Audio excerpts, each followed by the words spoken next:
Bismillahirrahmanirrahim. Assalamualaikum warahmatullahi wabarakatuh.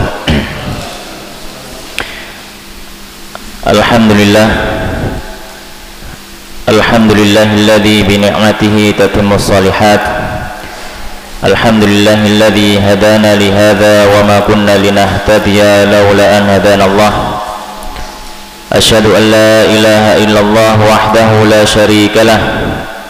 Wa asyhadu anna Muhammadan abduhu wa rasuluh sallallahu alaihi wa ala alihi wa ashabihi ajma'in. Ya ayyuhalladzina amanu taqullaha haqqa tuqatih wa la tamutunna illa wa antum muslimun. Allahumma subhanaka la ilma lana illa ma 'allamtana innaka antal alimul hakim. Wa tub 'alaina innaka antat tawwabur rahim. Allahumma 'allimna ma yanfa'una wanfa'na bima 'allamtana. Allahumma faqihna fid din wa 'allimna ta'wil warzuqna al-ikhlas fil ilmi wal 'amal ya rabbal alamin. Ma'asyiral muslimin, jamaah rahimani wa rahimakumullah. Alhamdulillah, kembali kita bersyukur pada Allah Subhanahu wa taala karena pada kesempatan malam hari ini Allah Subhanahu wa taala memberikan kita kenikmatan bisa bermajelis, bisa berada di dalam salah satu rumah dari rumah-rumah Allah Subhanahu wa taala dalam rangka melakukan sebuah amal mulia, dalam rangka melakukan sebuah ibadah yang agung, yaitu ibadah mempelajari agama Islam. Wabil khusus insyaallah pada kesempatan malam hari ini kita akan mempelajari salah satu surat dari Al-Quran.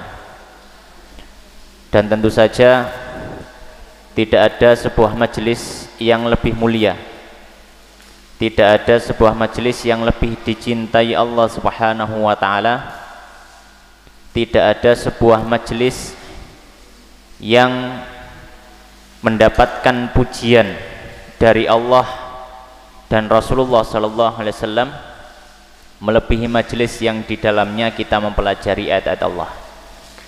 Dalam hadis yang mungkin kita sudah sering sekali dengar dari para asatidzah, para guru kita, di mana Nabi sallallahu alaihi wasallam menyampaikan majtama'a qaumun fi baitin min buyutillahi ta'ala yatluna kitaballah wa yatadarasunahu bainahum illa nazalat alaihimus sakinah wa ghasyiyatuhumur rahmah wa haffathumul malaikah wa dzakarahumullahu fi man 'indah. Yang maknanya adalah tidaklah sebuah kaum, tidaklah sekumpulan orang berkumpul di dalam salah satu rumah dari rumah-rumah Allah, di dalam salah satu masjid dari masjid-masjidnya Allah Subhanahu wa taala. Apa yang mereka lakukan? Yatadarasunahu bainahum. Mereka saling mempelajari Al-Qur'an, saling membaca Al-Quran, memahami maknanya, meresapi kandungannya. Kata Nabi sallallahu alaihi wasallam, illa nazalat alaihimus sakinah, kecuali Allah akan turunkan ketenangan. Maka di dalam majelis yang di dalamnya kita belajar ayat-ayat Allah, disitulah ada ketenangan. Wa ghasyiyatuhumur rahmah, Allah berikan kasih sayangnya kepada majelis tersebut. Wa haffathumul malaikah, majelis tersebut dinaungi oleh para malaikat. Wa dzakarahumullahu fi man indah, dan Allah sebut-sebut nama orang-orang yang ada di majelis itu di sisinya. Dibanggakan kalian Allah Subhanahu wa taala. Maka ma'asyiral muslimin, jamaah rahimani wa rahimakumullah, sesungguhnya Al-Qur'an ini adalah kitab yang berisi petunjuk, kitab suci kita yang berisi pedoman hidup, prinsip-prinsip hidup. Kita tidak perlu menggali dari apa yang disampaikan oleh orang-orang kafir dalam menjalankan prinsip-prinsip kehidupan. Di dalam Al-Quran kita berisi berbagai macam prinsip-prinsip hidup. Hanya saja apakah kita termasuk orang yang mau belajar atau tidak. Dan sungguhnya Allah Subhanahu wa taala telah menyampaikan walaqad yassarnal qur'ana lidzikri fahal mim muddakir. Sesungguhnya kami telah mudahkan Al-Qur'an ini sebagai pengingat, pemberi pengingatan, maka apakah ada yang mengambil peringatan? Maka terkadang mungkin sebagian dari kaum muslimin dia berbangga ketika mendapatkan sebuah konsep kehidupan, mendapatkan sebuah prinsip dalam hidup mengambil dari orang-orang kafir, padahal sejatinya Al-Quran telah menyampaikan berbagai macam konsep yang jauh lebih sempurna. Maka kalau kita misalkan membaca Al-Quran ini bukan hanya membacanya saja, tapi coba kita membaca terjemahan, minimal dimulai dengan terjemahan, kemudian dari terjemahan kita merenungi ayat-ayat tersebut sambil mendengarkan dari penjelasan para guru. Insya Allah banyak sekali hal yang kita belum ketahui sebelumnya ternyata ada dalam Al-Quran ya, ternyata ada dalam Al-Quran ya. Maka ma'asyiral muslimin jamaah rahimani wa rahimakumullah, sesungguhnya agama kita ini adalah agama yang sudah sempurna. Allah Subhanahu wa taala menyampaikan al-yauma akmaltu lakum dinakum wa atmamtu alaikum ni'mati wa raditu lakumul Islam madina. Pada hari ini sesungguhnya aku telah sempurnakan bagi kalian agama kalian dan aku sempurnakan nikmat kepada kalian, dan aku yaitu Allah Subhanahu wa taala sudah ridhoi Islam sebagai agama kalian. Maka Al-Quran kembali adalah sebagai pedoman hidup. Hendaknya seorang muslim jangan sampai dia melalaikan diri daripada Al-Quran. Dia baca Al-Quran itu mulai dari surat Al-Fatihah sampai surat An-Nas, paling tidak setiap harinya hendaknya dia punya wirid dari bacaan Al-Quran, punya wirid dari bacaan Al-Quran. Dan lebih afdal lagi ketika dia mencoba membaca, mempelajari lebih dalam, minimal dibaca dulu terjemahannya. Dan sangat banyak sekali ya, sudah tersedia, diberikan kemudahan Allah Subhanahu wa taala ya. Karena ketika kita mengetahui mungkin dari apa yang kita baca dan kita hanya sekedar membaca, dengan orang yang membaca tapi dia mengetahui makna yang dikandungnya, itu sangat berbeda sekali, sangat berbeda sekali. Misalkan saya berikan contoh, ketika kita keluar dari rumah, apa doa yang kita baca biasanya? Bismillahi tawakkaltu 'alallah wala haula wala quwata illa billah. Coba di sini Allah, Nabi SAW mengajarkan pada kita ketika keluar rumah, Bismillahi tawakkaltu 'alallah. Kita mungkin bertanya-tanya, kenapa Nabi SAW ketika kita keluar rumah kita diajari doa tawakal? Kalau kita ingat hadis Nabi sallallahu alaihi wasallam, "Lau tawakkaltum haqqa tawakkulih la razaqakum kama yurzaqut thair." Seandainya kalian tawakal dengan sebenar-benar tawakal, kalian akan diberikan rezeki seperti burung diberi rezeki. Kemudian Nabi menjelaskan gimana burung itu diberikan rezeki. Taghdu himasan wa taruhu bitanan. Burung itu keluar dari sarangnya di pagi hari. Maka ketika kita keluar dari rumah diajar oleh Allah Subhanahu wa taala daripada hakikat tawakal. Hakikat tawakal itu adalah selalu diiringi dengan usaha. Karena ketika kita keluar rumah, maka bentuk daripada usaha kita bukan berada di dalam rumah kemudian kita bertawakal pada Allah. Ini salah. Ini salah satu contoh saja. Salah satu contoh ketika kita membaca mungkin ayat-ayat Al-Quran ataupun zikir-zikir yang diajarkan oleh Nabi SAW, ketika kita mencoba meresapi maknanya, maka subhanallah, agama ini sangat luar biasa.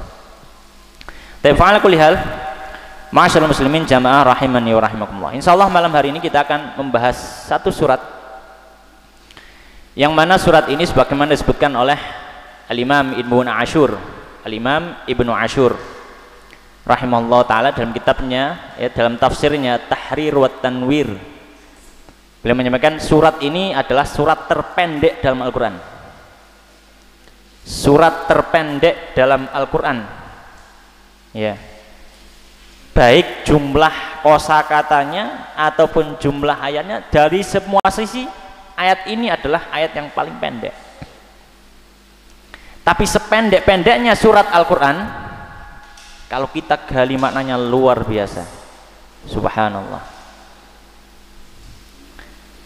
yaitu surat Al-Kautsar, yang mungkin, ya bukan mungkin, insya Allah bisa dipastikan tidak ada seorang muslim, ya, seorang dewasa dari seorang muslim, kecuali pasti menghafalnya. Dia lebih pendek daripada Al-Fatihah. Al-Fatihah saja hafal, tapi mungkin karena Al-Fatihah sering dibaca oleh imam, makanya hafal, ya. Tapi paling tidak, ya, anak-anak di SD sudah menghafal. Bahkan jangan tunggu di SD, anak TK kadang sudah hafal. Di mana Allah Subhanahu wa taala menyampaikan dalam Al-Qur'an, a'udzubillahi minasyaitonirrajim, bismillahirrahmanirrahim, inna a'tainakal kautsar fasholli li rabbika wanhar inna syani'aka huwal abtar. Suratnya sangat pendek sekali, hanya 3 ayat. Baik, maka ma'asyiral muslimin jamaah rahimani wa rahimakumullah, kita mulai tafsir surat Al-Kautsar ini. Tentang ada perselisihan di kalangan para ulama, surat Al-Kautsar ini turun ketika kapan? Ada khilaf, ya. Sebagian ulama, dan ini pendapat yang masyhur, mengatakan surat Al-Kautsar ini turun di Mekah ketika sebelum hijrah, ya, atau ya ketika Nabi Shallallahu Alaihi Wasallam masih belum berpindah ke Madinah. Sebagian ulama menyampaikan seperti itu, dan ini yang masyhur. Kalau kita melihat mushaf-mushaf, ya, sebagian mushaf ditulis, maka surat Al-Kautsar ini dia adalah Makkiyah. Makkiyah itu berarti dia surat yang turun sebelum hijrahnya Nabi Shallallahu Alaihi Wasallam. Alasannya kenapa?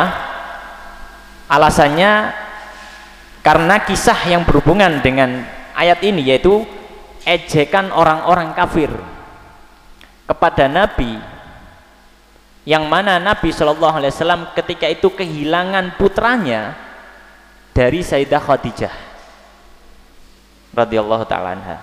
Dan kita tahu, ya, dan kita tahu bahwasanya kematian putra-putra Nabi yang dari Sayyidah Khadijah tidak terjadi setelah hijrah, tapi sebelum hijrah, ya. Dan ini pendapat yang masyhur. Sebagian ulama, sebagian kecil ulama berpendapat dia surat Madaniyah. Dia surat Madaniyah dalam artian baru turun ketika sudah hijrah. Sebagian ulama berpendapat demikian. Alasannya apa? Alasannya karena di dalam surat ini disebutkan tentang masalah kurban. Syariat menyembelih hewan pada waktu Idul Adha. Sedangkan kurban ini adalah sebuah ibadah yang, ya, yang tidak disyariatkan kecuali setelah hijrahnya Nabi Shallallahu Alaihi Wasallam. Ala kulli hal, ada khilaf di antara para ulama, tapi yang masyhur memang surat ini adalah surat Makkiyah, surat turut di Mekah. Maka ketika kita membaca surat Al-Kautsar, sebelum kita membacanya, kita perlu memperhatikan ada sebuah kisah yang melatar belakangi kenapa sampai Allah Subhanahu wa taala turunkan surat Al-Kautsar. Ada salah seorang kafir Quraisy, salah seorang pembesarnya, ya, dari Bani Sahm. Orang ini namanya adalah Al-As ibni Wa'il As-Sahmi, ya, orang kafir. Al-As ibni Wa'il As-Sahmi suatu ketika dia mau masuk ke Masjidil Haram. Kebetulan ketika masuk, ya, dia berpapasan dengan Nabi Sallallahu Alaihi Wasallam yang mau keluar dari Masjidil Haram. Ini masih di Mekah. Dan di situ, ya, seperti biasa, orang-orang Quraisy, para pembesar Quraisy ini, mereka sedang duduk-duduk di, ya, di samping Ka'bah, gitu ya. Jadi orang Quraisy dulu itu, orang-orang kafir itu, mereka nongkrongnya niku, nggih depan kali Ka'bah. Ya. Sambil menghina Nabi Muhammad SAW. Bisa kita bayangkan. Makanya sebagian orang mengatakan apa? Al-ardu la tuqaddisu ahlaha. Bumi yang dipijak tidak membuat orang yang berpijak menjadi suci. Bisa kita lihat orang yang hidup dekat dengan tempat yang disucikan Allah, dia adalah orang yang paling memusuhi Allah. Dan kita lihat orang yang hidup di tempat yang di situ Allah diejek luar biasa, tapi dia adalah orang yang paling beriman pada Allah Subhanahu wa taala. Kita lihat bagaimana Allah Subhanahu wa taala ketika membuat contoh orang kafir dengan contoh orang mukmin. Contohnya apa orang kafir? Contohnya orang kafir itu adalah istrinya Nabi. Bisa kita bayangkan, ketika Allah membuat contoh, ini loh contohnya orang kafir. Apa sih contohnya? Siapa yang dijadikan contoh? Allah membuat contoh. Contohnya orang kafir itu adalah istrinya Nabi. Wadaraballahu matsal ladzina kafaru imra'ata Nuhin wa imra'ata Lut. Dan Allah membuat contoh dari orang-orang kafir, termasuk orang kafir siapa? Istrinya Nabi Nuh, istrinya Nabi Lut. Kenapa kok yang dibuat contoh nggak istri orang kafir juga? Memberikan pelajaran pada kita, kedekatan kita kepada orang-orang mungkin yang beriman, bumi yang disucikan Allah. Tapi kalau Allah Subhanahu wa taala sudah menghendaki hidayah tidak masuk, tidak akan mungkin masuk. Wa may yudlillahu falaha dialah. Orang yang sudah terlanjur disesatkan Allah, sudah ditakdir sesat, tidak akan mungkin mendapat hidayah. Ya. Dan ketika Allah membuat contoh, di antara contoh orang beriman seperti siapa? Istrinya Fir'aun. Istrinya Fir'aun jadi contoh, role modelnya orang beriman. Wahai orang beriman, kalau kalian cari contoh jadi orang beriman, nyontoh istrinya Fir'aun. Fir'aunnya yang seperti itu, istrinya dijadikan contohnya orang beriman. Subhanallah. Dan di tanah Madinah, ya, yang mana ketika Nabi Shallallahu Alaihi Wasallam ya mengganti namanya menjadi Thaibah, kemudian mendoakan keberkahan untuk tanah Madinah sebagaimana Nabi Ibrahim mendoakan keberkahan untuk tanah Mekah. Di situ ada orang-orang munafik yang Allah Subhanahu wa taala katakan di dalam Al-Qur'an, innal munafiqina fid darkil asfali minan nar. Orang munafik itu mereka adalah penghuni neraka paling bawah. Kita bisa bayangkan kalau kita masak air, yang panas duluan yang bawah atau yang atas? Yang bawah, karena dekat dengan api. Jadi yang paling berat siksanya orang munafik, dan mereka adalah orang-orang yang hidup berdampingan dengan Nabi, bahkan mereka ikut sholat yang ngimami Nabi, hidupnya di Madinah, dan mereka menjadi orang-orang yang paling berat siksanya di hadapan Allah Subhanahu wa taala. Maka aku lihat kembali ke kisah tadi, ya, kembali pada kisah Al-As ibni Wa'il As-Sahmi. Maka ketika keluar orang-orang kafir Quraisy sedang duduk-duduk sambil melihat Ka'bah, sedang membicarakan hal yang ya mungkin sebagian ada yang dilaknat Allah, diharamkan Allah, ada yang mungkin perkara mubah, macam-macam. Ketika Al-As ibni Wa'il mau masuk, Nabi keluar papasan. Ketika berpapasan sempat ngobrol, dilihat sama orang Quraisy. Wa'il ngobrol dengan Muhammad, ngobrol apa kira-kira? Ya, penasaran. Kemudian ketika sudah selesai ngobrol, Wa'il langsung lanjut ikut duduk-duduk bersama teman-temannya orang kafir. Ketika duduk ditanya, kamu tadi ketemu Muhammad ngobrolin apa? Kamu sudah ikut agamanya Muhammad? Maka kata Wa'il bin As, kata As bin Wa'il, dia mengatakan apa? Dzalikal abtar. Ya. Maka kata As bin Wa'il, dia mengatakan, orang itu adalah orang yang terputus, al-abtar. Ya, saya tadi ngobrol sama dia, ya orang itu ya tidak akan lama agamanya. Ya, tidak akan lama orang-orang menyebut namanya. Ya, dan saat itu terkenal bahwasanya julukan Nabi SAW adalah al-abtar. Ya, yang memprakarsai julukan ini adalah Wa'il bin As, Al-As bin Wa'il, Al-As bin Wa'il. Ya, sampai seringkali ya Al-As bin Wa'il ini selalu menggembar-gemborkan hal ini. Kenapa kok sampai dia menjuluki sebagai al-abtar? Karena dia tahu bahwasanya Nabi Muhammad SAW beliau kehilangan semua putra-putranya. Putra-putranya meninggal semua dari Sayyidah Khadijah. Ya. Makanya disebutkan dalam sebuah riwayat ya, dalam tafsir Al-Baghawi ya, kana Al-As ibn Wa'il idza dzukira Rasulullah sallallahu alaihi wasallam qala da'auhu fa innahu rajulun abtar la aqibalahu fa idza halaka in qata'a dzikru. Ya. Wa'il bin As ini, ya, Al-As bin Wa'il ini selalu ketika ada orang ngomong tentang Muhammad maka dia langsung nyelah. Nah, biarkan orang itu, sudah, nggak usah digubris ya Muhammad itu. Kenapa? Fa innahu rajulun abtar. Dia itu orang yang nggak punya keturunan laki-laki. Ya. Yang dia tidak akan dilanjut ya oleh keturunannya.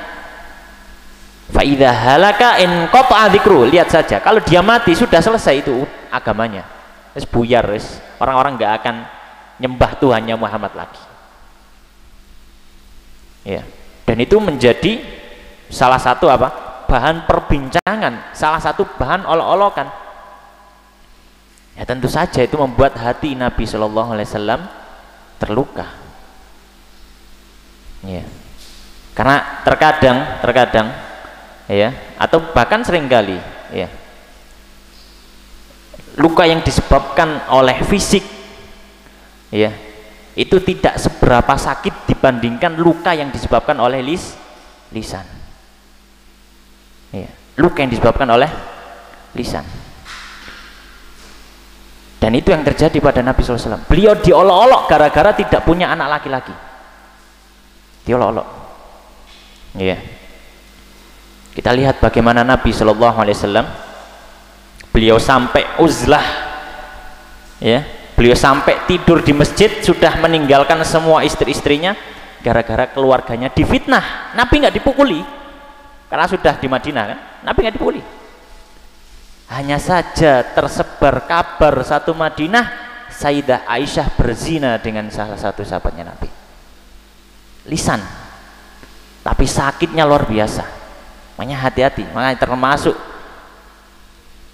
makanya Nabi SAW menyampaikan ya, ketika mengatakan, menasihatkan kepada sahabat Mu'adz bin Jabal radhiyallahu ta'ala anhu tentang berbagai macam kebaikan-kebaikan. Kemudian beliau menutup, wa hal adulluka ala au hal adulluka bimilaki dzalika kullih. Ketika Nabi menunjukkan berbagai macam amalan-amalan yang luar biasa, kemudian ditutup dengan kalimatnya Nabi SAW kepada sahabat Mu'adz. Ya, terakhir Mu'adz, kamu mau nggak? Saya kasih tahu kunci dari semua amalan-amalan yang sudah saya ajarkan kamu. Kata Mu'adz, ya tentu wahai Nabi. Bala ya Rasulullah. Fa akhadha bilisanihi, maka Nabi SAW memegang lidahnya. Kemudian beliau mengatakan, kuffa alaika hadza. Ya, tahan lidahmu ini. Kata Mu'adz, ya Rasulullah, wa inna la mu'akhaduna bima natakallamu bih. Ya. Kata Mu'adz bin Jabal, wahai Rasulullah, apakah kita akan diadab gara-gara apa? Ngomong. Gara-gara berbicara, apakah kita bisa diadab? Maka kata Nabi sallallahu alaihi wasallam, sakilatka ummuka ya Mu'adz. Wa hal yakubbun nas finnari ala wujuhim aw ala manakhirim illa hasaidu alsinatihim. Celaka kamu Mu'adz, celaka. Kenapa celaka? Bukankah nanti di neraka itu orang-orang diseret, wajah mereka menghadap tanah, diseret di atas wajahnya. Kenapa? Karena sebab ucapan. Ya. Maka ucapan yang sangat menyakitkan itu keluar, dan itu sangat sering sekali keluar dari lisannya orang-orang kafir zaman dahulu kepada Nabi Shallallahu Alaihi Wasallam. Kalau Nabi Shallallahu Alaihi Wasallam dicela pribadinya, fisik pribadi beliau misalkan, dikira dia Muhammad orang gila, Muhammad penyihir, mungkin masih agak ringan. Tapi ini dicela sudah berhubungan dengan keluarganya. Kamu nggak punya anak, mana anakmu mati semua. Celaan yang menyakitkan. Maka Allah Subhanahu wa taala menurunkan surat Al-Kautsar. Allah memberikan hiburan kepada Nabi sallallahu alaihi wasallam. Allah Subhanahu wa taala menghibur kepada Nabi sallallahu alaihi wasallam dengan surat Al-Kautsar, sebagaimana Allah Subhanahu wa taala menghibur Nabi sallallahu alaihi wasallam dengan syariat salat.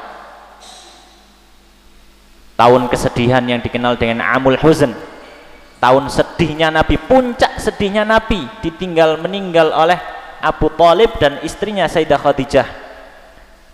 Diberi hiburan. Apa hiburannya? Apakah diberikan uang yang banyak, emas yang melimpah? Tidak. Diperintah sholat, yang mana sebagian orang hari ini menganggap sholat adalah beban. Padahal itu sejatinya apa? Hiburannya orang beriman. Hiburannya orang beriman. Wa ju'ilat qurratu aini fi shalah, kata Nabi sallallahu alaihi wasallam, dan salat itu dijadikan penyejuk pandanganku. Nabi mengatakan, ya Bilal arih Nabi salat, wahai Bilal, buat kita istirahat dengan salat. Adzano Bilal, wis pegel aku ambek donya, tak sembayang ngadep pangeran. Maka itu orang yang beriman pada Allah Subhanahu wa taala. Fa'al kulli hal, akhirnya dihibur oleh Allah Subhanahu wa taala dengan menurunkan satu surat. Dan surat Al-Kautsar ini adalah salah satu surat yang turun secara utuh dari ayat pertama sampai ayat terakhir. Karena ya, sebagian surat atau mungkin sebagian besar dari surat yang ada dalam Al-Qur'an itu turunnya enggak utuh satu. Turun berapa ayat, habis itu turun lagi, habis itu turun lagi gitu. Tapi surat Al-Kautsar ini turun, sekali turun sampai selesai, dari ayat pertama sampai ayat ketiga. Maka Allah Subhanahu wa taala menurunkan surat Al-Kautsar. Dan ketika turunnya surat Al-Kautsar ini juga ya, ada satu peristiwa. Suatu ketika Nabi sallallahu alaihi wasallam ya, suatu ketika Nabi sallallahu alaihi wasallam sedang berada di masjid ya. Kemudian beliau seperti tertidur, tapi sebenarnya bukan tertidur, sedang menerima wahyu ya, sedang duduk di masjid gitu. Kemudian tiba-tiba ighfa'atan gitu bahasanya. Jadi beliau seperti tertidur tapi bukan tertidur ya. Sebentar ya, beliau merundukkan kepalanya gitu dengan memejamkan matanya. Beberapa saat kemudian beliau bangun, kemudian beliau tersenyum, dihibur oleh Allah Subhanahu wa taala ya, dihibur oleh Allah Subhanahu wa taala. Maka para sahabat yang berada di sekitarnya, karena sahabat tahu ketika Nabi kok tiba-tiba diem gitu ya, seperti itu, itu sedang turun wahyu, sudah menjadi kebiasaan karena cukup sering. Maka para sahabat diam. Kemudian ketika Nabi membuka matanya kembali, kemudian sambil tersenyum mubtasiman, maka para sahabat mengatakan, ma'adhakaka ya Rasulullah, wahai Rasulullah, kenapa engkau tersenyum wahai Nabi? Maka kata Nabi SAW menyampaikan, unzilat alayya anifan suratun, baru saja diturunkan kepadaku satu surat dari Al-Quran. Faqara'a, kemudian Nabi SAW membaca secara lengkap, Bismillahirrahmanirrahim, inna a'tainakal kautsar fasalli li rabbika wanhar inna syani'aka huwal abtar. Maka Allah Subhanahu wa taala menyampaikan untuk menghibur Nabi dari ejekan orang-orang kafir yang mengatakan Nabi adalah al-abtar. Allah memulai dengan sebuah ungkapan, inna a'tainakal kautsar, wahai Muhammad kami berikan kepadamu. Ya. Apa yang diberikan kepada Nabi SAW? Apakah harta bisa menghibur Nabi SAW? Apakah emas yang berlimpah, apakah ternak yang berlimpah bisa menghibur Nabi SAW?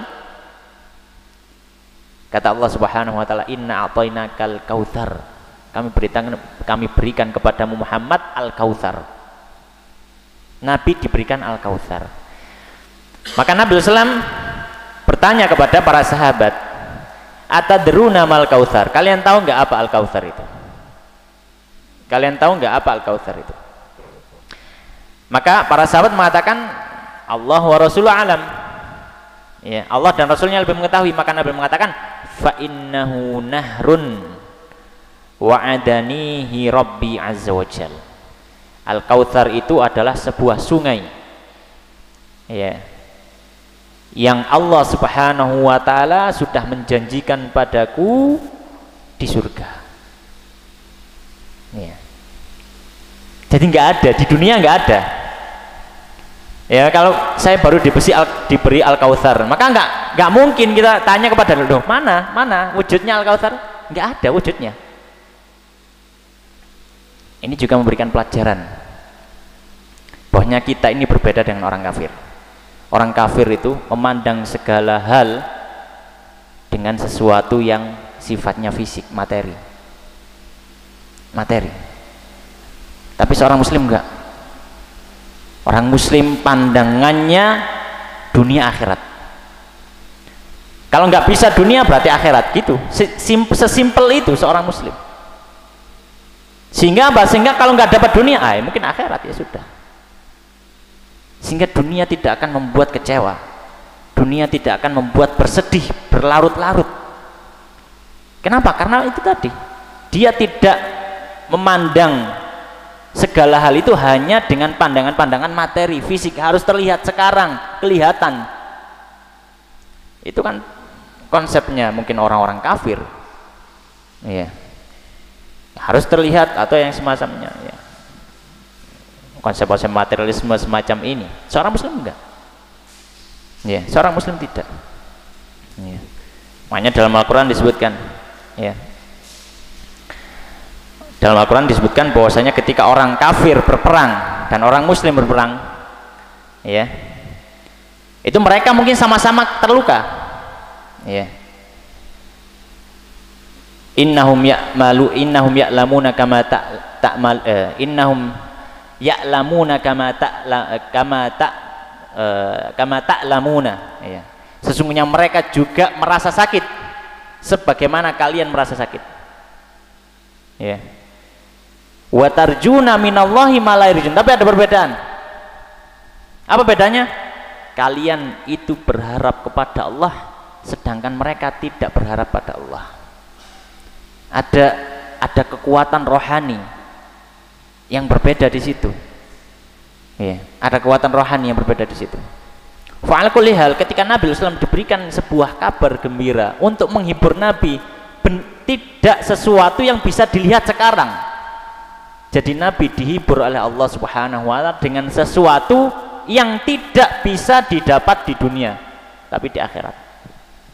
Tapi meskipun begitu, karena Nabi SAW sebagaimana beliau sampaikan, inni atqakum lillah, aku adalah orang yang paling bertakwa kepada Allah Subhanahu wa ta'ala, maka dengan keimanan yang besar, hal-hal ini bisa dirasakan oleh orang-orang yang beriman saja. Kebaikan Allah, kenikmatan, janji-janji Allah, Al-Quran dibaca terasa nikmat, ibadah itu terasa nikmat, itu tidak bisa dirasakan kecuali orang yang memang beriman pada Allah. Orang munafik masa bisa menikmati ibadah? Nggak bisa, tidak bisa, ya. Mereka beribadah supaya dianggap sebagai orang muslim dan mereka tidak diperangi gitu saja. Apakah mereka menikmati? Tidak, ya. Wa idza qamu ila sholati qamu kusala. Orang munafik itu kalau bangun sholat mereka malas-malasan, ya. Aduh, kok wis sholat Aneh. Orang munafik di zaman Nabi semacam itu, tidak bisa menikmati ibadah, tidak bisa menikmati janji Allah. Ya. Tapi orang beriman kepada Allah Subhanahu wa taala sangat begitu kuat imannya, sehingga apa? Janji Allah begitu nikmat di dalam hatinya. Ya. Janji Allah begitu nikmat di dalam hatinya. Maka ya, Nabi SAW menyampaikan kepada sahabat, ya, Kautsar itu adalah sebuah sungai yang Allah janjikan untukku, alaihi khairun katsir, dan di atasnya ada kebaikan yang banyak. Ya. Huwa haudun taridu alaihi ummati yaumal qiyamah, dan sungai ini menjadi ya sebuah bendungan, ya, telaga. Sungai ini akan bermuara menjadi sebuah telaga yang mana semua umatku akan mendatangi telaga ini. Ya. Kemudian Nabi menyampaikan aniyatuhu adadun nujum fayakhtalijul abdu minhum fa aqulu rabbi innahu min ummati fayaqulu ma tadri ma ahdatsat ba'dak. Ya, kata Nabi sallallahu alaihi wasallam, dan di telaga tersebut sudah disediakan gelas-gelas untuk meminum dari airnya. Jadi airnya langsung bisa diminum. Ya, dan gelasnya sangat banyak sekali seperti bintang di langit. Ya. Maka ada seseorang yang dia itu tidak bisa mendekat ke telagaku, maka aku mengatakan kepada Allah, ya Allah, itu dari umatku, saya kenal orang itu. Maka kata Nabi sallallahu alaihi wasallam, maka kata Allah Subhanahu wa taala, kamu tidak tahu Muhammad apa yang dilakukan setelah kamu mati. Ya. Dalam artian ya orang itu murtad kembali kepada kekufuran, karena terkenal sekali dalam sejarah ketika Nabi wafat, berbondong-bondong orang Arab keluar dari Islam. Berbondong-bondong sampai sahabat Abu Bakar bikin pasukan, ya, untuk menyelesaikan masalah ini. Sudah ada yang nggak mau bayar zakat, ada yang murtad, macam-macam. Tinggal 3 kota saja yang bertahan ketika Nabi wafat: Makkah, Madinah, dan Taif. Sisanya macam-macam, ada yang ngaku nabi baru, ada yang nggak mau bayar zakat, ada yang murtad kembali kepada kekufuran. Ya. Dan itu terjadi di zaman Nabi, di zaman setelah Nabi sallallahu alaihi wasallam. Fa'ala kulli hal. Ya, fa'ala kulli hal. Maka Al-Kautsar, Allah Subhanahu wa taala menghibur Nabi dengan diberikannya Al-Kautsar. Sahabat Ibnu Abbas radhiyallahu ta'ala anhu ketika beliau menafsiri ayat ini, beliau mengatakan Al-Kautsaru huwal khairul ladzi a'tahu Allahu iyyah. Ya. Maka Al-Kautsar ini, ya, adalah kebaikan yang luar biasa yang Allah Subhanahu wa taala berikan kepada Nabi sallallahu alaihi wasallam. Tapi kembali pelajarannya di sini bahwasanya ketika Allah menghibur Nabi, hiburannya itu bukan sesuatu yang sifatnya hartawi, bukan sesuatu yang sifatnya materi dunia, tidak. Tapi hiburannya Allah Subhanahu wa taala yang pertama dihibur dengan apa? Dihibur dengan pemberian. Tapi pemberian ini nanti didapat Nabi ketika di akhirat. Jadi belum bisa dinikmati ketika Nabi masih hidup. Ya. Tapi Nabi SAW sudah mengetahui firman Allah Subhanahu wa taala, inna wa'dallahi haqq. Sesungguhnya janji Allah Subhanahu wa taala adalah benar. Ya, innallaha la yukhliful mi'ad. Sesungguhnya Allah tidak mungkin mengingkari janjinya. Ya. Maka Nabi SAW begitu bersyukur kepada kepada Allah Subhanahu wa taala. Ya, atas janji yang sudah diberikan Allah Subhanahu wa taala. Baik.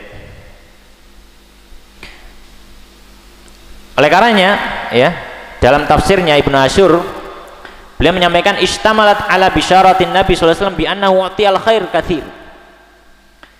Ayat ini, surat ini, inna a'tainakal kautsar. Karena al-kautsar itu secara asal memang, ya, secara bahasa, hukum asalnya secara bahasa dia maknanya adalah kebaikan yang banyak. Ya, yang banyak. Maka salah satu tafsir disebutkan tahrir wa tanwir, disebutkan maka ayat ini menjadi sebuah kabar gembira bagi Nabi, bahwasanya Nabi akan diberikan kebaikan di dunia dan di akhirat. Ya. Kemudian ayat yang kedua Allah Subhanahu wa taala menyampaikan apa? Fasholli li rabbika wanhar.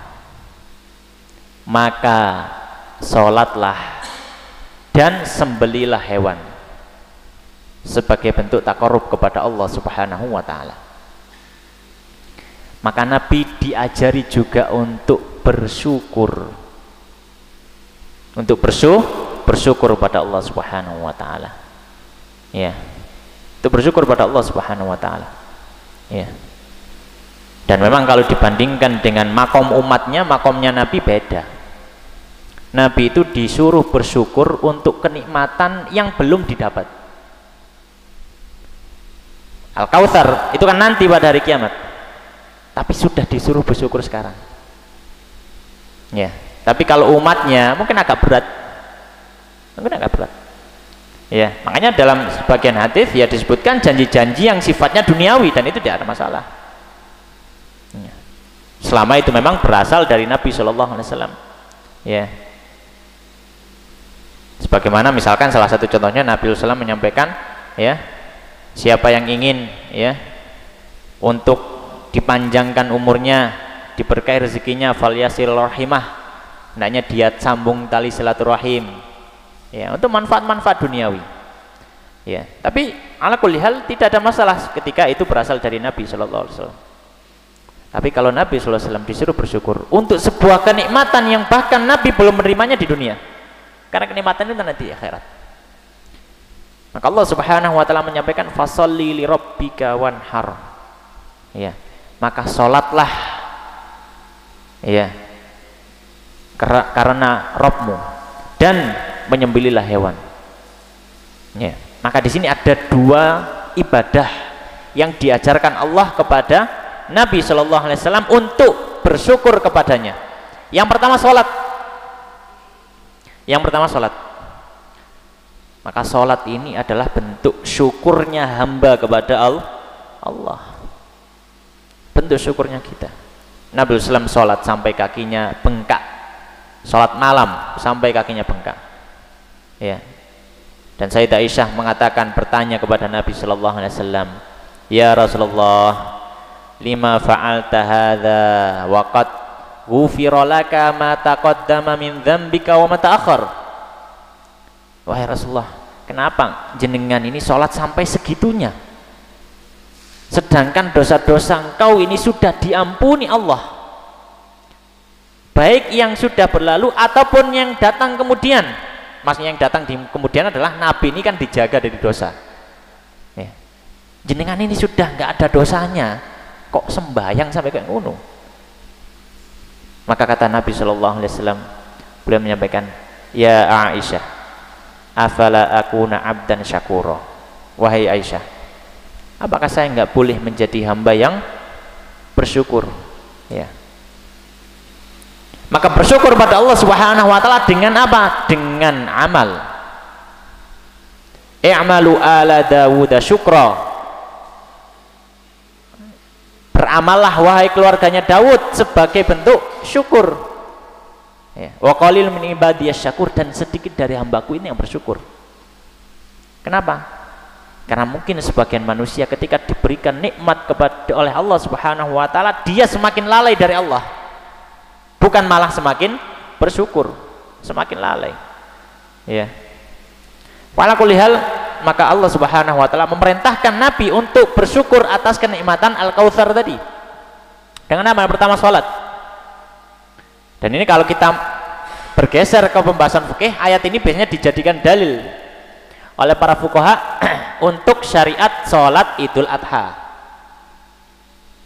Ya. Kalau kita bergeser ke kitab fikih.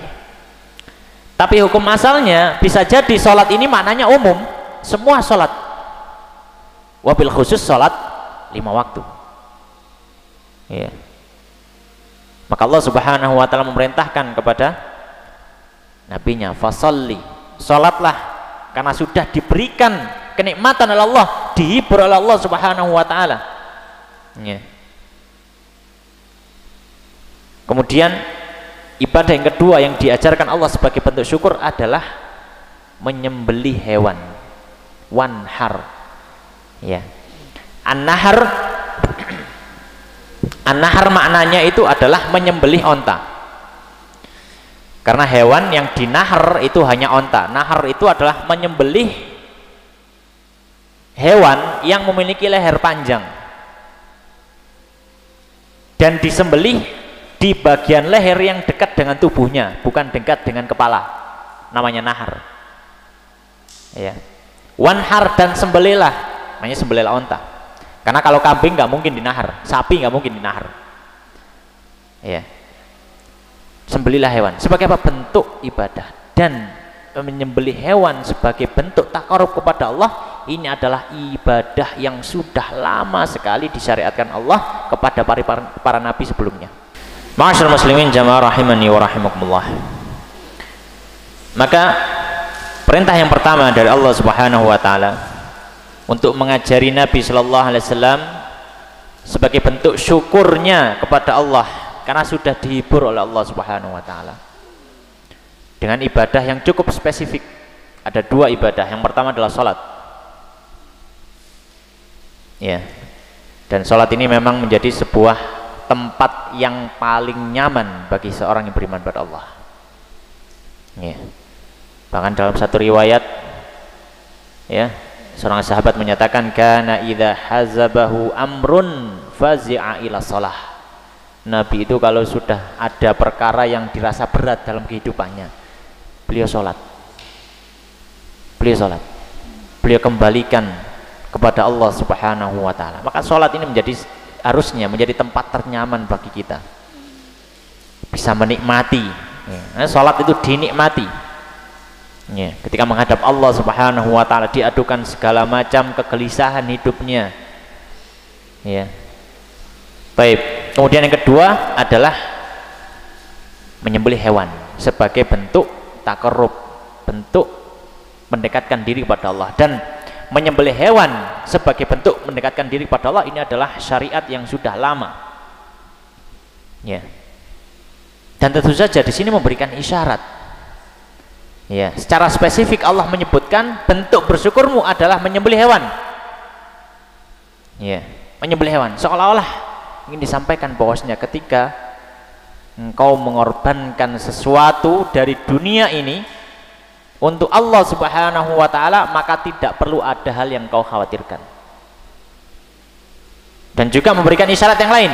Kita tahu bahwasanya syariat menyembelih hewan ini, ya, dimulai dari Nabi Ibrahim yang kisahnya disuruh menyembelih anaknya. Subhanallah. Ya. Makanya Nabi sallallahu alaihi wasallam itu ketika terjadi suatu peristiwa, salah satu faedah dari sebuah sejarah, ya, adalah menjadi pelajaran untuk kita dalam menghadapi berbagai macam hal yang kita jalani dalam kehidupan. Kita belajar dari sejarah. Nabi sering melakukan hal semacam itu. Ya. Misalkan Nabi sallallahu alaihi wasallam ketika menjelang wafat, ya, maka ketika beliau ingin memerintahkan Abu Bakar untuk mengimami, maka istri-istrinya nggak ada yang setuju. Yang awalnya dipelopori oleh Sayyidah Aisyah. Kenapa nggak setuju Abu Bakar yang jadi imam? Karena Abu Bakar ini rajulun baka, seorang yang gampang nangis. Kanjeng Nabi, kalau misalkan jenengan memerintahkan Abu Bakar, saya khawatir Abu Bakar nanti lama sholatnya. Kenapa? Karena beliau sering nangis kalau sholat itu, karena lembutnya hati beliau. Ya, maka Nabi tetap memerintahkan. Kemudian istri yang lain mulai juga ikut memberitahu, ya Nabi jangan Abu Bakar, Umar saja atau siapa gitu yang agak yang teguh gitu. Sampai istrinya bilang, maka Nabi SAW agak marah, agak jengkel gitu ya. Inna kunna la sawahibu Yusuf, kalian ini kayak saudaranya Yusuf. Ya. Dalam sisi apa? Ya, sama-sama ingin mengganggu Nabi SAW seperti saudara-saudaranya Yusuf yang mengganggu abinya. Ya. Dengan apa? Dengan menipu abinya seperti ini dan seperti itu, bahwanya Yusuf dimakan serigala dan seterusnya, dan kalian mengganggu, ya. Baik. Dan misalkan Nabi Shallallahu Alaihi Wasallam, ya, Nabi Shallallahu Alaihi Wasallam pernah diganggu oleh sahabat, ya, pernah diganggu oleh seorang sahabat, kemudian Nabi SAW menyampaikan, rahimallahu akhi Musa, semoga Allah merahmati saudaraku Musa, faqad udhiya akthar min hadza fasabar. Musa ini diganggu sama sahabatnya, sama umatnya sendiri, lebih daripada gangguan ini, dan dia sabar. Latihan sabarnya Nabi Muhammad dengan mengingat-ingat kesabaran Nabi Musa. Kalau kita baca Al-Quran itu, bagaimana Nabi Musa luar biasa menghadapi Bani Israel itu, kaum yang bikin greget-greget, ya. Tapi Nabi Musa, subhanallah, sabarnya luar biasa, ya, sabarnya luar biasa. Ta'ala kulihal. Maka Nabi diperintahkan untuk apa? Menyembelih hewan, memberikan isyarat. Contohlah seperti bapakmu atau ayahmu Nabi Ibrahim, di mana dia tidak takut mengorbankan anaknya. Anaknya bukan mati karena takdir, tapi diperintahkan untuk dibunuh sendiri. Dan Ibrahim tidak takut. Ya, maka Rasulullah mengatakan, wahai Muhammad, jangan takut, jangan khawatir kamu karena nggak punya anak laki-laki, kemudian kamu khawatir dengan omongan manusia. Maka diperintahkan apa? Fasholli li rabbika wanhar. Ya. Dan ini adalah sebagai bentuk hiburan ketika apa? Sebagai salah, ya, di samping dia juga bentuk syukur, ini juga bentuk hiburan yang lain sebenarnya. Di samping ibadah ini adalah bentuk syukur, dia juga sebagai hiburan yang lain, ya, supaya hati ini tidak sempit karena omongan-omongan manusia. Ibadah kepada Allah, adukan kepada Allah, tidak usah mengadu kepada manusia yang lainnya, ya.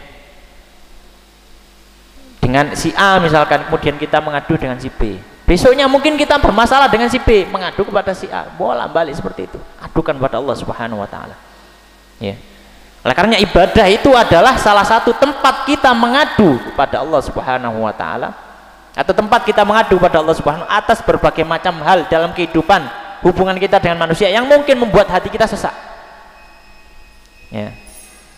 Makanya di dalam ayat yang lain Allah Subhanahu wa Ta'ala menyampaikan ketika omongannya orang-orang kafir itu sudah cukup menyakitkan, ya. Inna kafainakal mustaziin, ya, Allah Subhanahu wa Ta'ala menyampaikan bahwanya kami yang akan, ya, apa namanya, akan membantumu dalam menghadapi apa? Orang-orang yang selalu mengolok-olokmu wahai Muhammad. Kemudian ayat berikutnya Allah menyampaikan apa? Walaqad na'lamu annaka yadhiku sadruka bima yaqulun. Kata Allah, Muhammad, kami tahu hatimu sempit gara-gara omongannya orang-orang kafir itu. Dihina luar biasa, diejek. Jadi Nabi SAW ujiannya bukan hanya fisik, tapi juga mentalnya diuji. Dan Allah mengetahui itu. Dan kami tahu wahai Muhammad, sesungguhnya hatimu sempit gara-gara apa? Gara-gara omongan. Kemudian kata Allah, fasabbih bihamdi rabbika wa kun minas sajidin. Maka pujilah, sucikanlah Rabbmu dan jadilah bersama orang-orang yang sujud. Maka itu salah satu solusi ketika hidup ini, ya, menjadi sempit, ya, menjadi apa? Menjadi sempit. Fa'alul hal fasholli li rabbika wanhar. Kemudian yang terakhir Allah Subhanahu wa Ta'ala menyampaikan, menegaskan kepada Nabi Shallallahu Alaihi Wasallam, inna syani'aka huwal abtar. Inna, sesungguhnya, syani'aka, orang yang mengejekmu, orang yang mencemoohmu, orang yang mencelamu sebagai abtar, sebagai orang yang terputus karena tidak memiliki keturunan laki-laki, maka kamu sudah tidak akan diingat orang lagi setelah kamu mati. Maka kata Allah Subhanahu wa Ta'ala, inna syani'aka, orang yang mengatakan seperti itu, huwa abtar, dia yang akan dilupakan. Ya, dan sadaqallahul azim. Ya, dan sungguhnya Allah Subhanahu wa Ta'ala maha benar. Ya. Kita tahu, ya, Allah Subhanahu wa taala menurunkan ayat alam nashrah laka sadrak wa rafa'na laka dzikrak. Nabi nggak punya anak laki-laki, tapi namanya abadi disebut-sebut sampai 1400 tahun dan sampai hari kiamat. Sedangkan orang yang mengejek Nabi tadi yang namanya adalah Al-Wa'il, Al-As ibni Wa'il, bahkan saya saja kadang salah nyebut. Ya, itu yang dilupakan. Dan itu sudah dinaskan oleh Allah Subhanahu wa taala, inna syani'aka huwal abtar. Sungguhnya yang merendahkanmu, yang mencemoohmu, yang menghinamu Muhammad, dialah orang yang terputus. Karena sesungguhnya ya, keterputusan dari kebaikan seseorang, keterputusan dari orang itu diingat-ingat bukan dari anak-anaknya. Berapa banyak dari para ulama itu yang namanya kita ingat sampai sekarang, anak-anaknya bukan ulama. Anak-anaknya bukan ulama. Ya. Kita lihat misalkan, ya, misalkan Imam Abu Hanifah. Kita lihat dari Imam 4 mazhab saja yang paling masyhur, yang namanya sampai hari ini ajarannya bukan cuma namanya, ajaran fikihnya diabadikan sampai hari ini. Abu Hanifah. Ya, ada yang tahu namanya anaknya Abu Hanifah? Ya, ada yang tahu. Yang kita kenal adalah muridnya Muhammad bin Hasan, ya, dan Qadhi Yusuf. Muridnya Imam Malik, iya, tidak ada yang tahu siapa nama anaknya. Ya, Imam Syafi'i, ya, tidak dikenal kecuali nama murid-muridnya, Imam Muzani, Al-Buwaiti, ya, dan seterusnya.